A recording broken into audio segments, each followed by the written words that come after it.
If this looks a lot like your homework from back in the day, you can take heart in the fact that teachers have been scribbling all over where their students worked with a red pen for at least the last 4,000 years. What's it like? Watch this video until the end. Hello all informers, welcome back to my channel. This gesso board, currently held at the Met in New York, shows an ancient Egyptian pupil's attempt at writing practice, but in the eyes of the teacher, at least, there were a few errors to be corrected. Boards like this one, which dates back to the Egyptian Middle Kingdom, were reusable. Much like the slate writing tablets that were a feature of classrooms until the early 20th century, the gesso coating still used by artists as a primer today allowed them to be whitewashed after every use, providing a clean surface for the next exercise. On the left of the board, you can see the remnants of old text that hadn't quite been erased.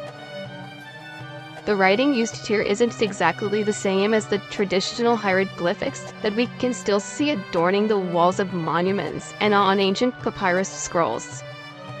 The complexity of that script made it a bit impractical for your average scribe, so a more scribble-friendly cursive version called hieratic was developed around 3000 BCE. We can learn a bit more about the student who produced this work from the late William C. Hayes, an Egyptologist who specialized in interpreting texts, in the first volume of his book, The Scepter of Egypt. Hayes wrote that a young man by the name of Inisu composed this piece as a way of practicing writing in the letter of the very formal and ultra-polite variety, using the name of his own brother as his pretend addressee.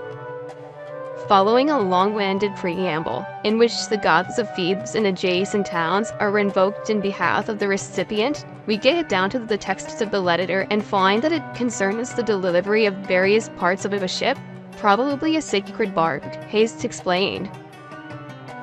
Unfortunately for Inisu, the master's scribe teaching the class took issue with some of this phrasing and spelling, hence the added corrections in red ink.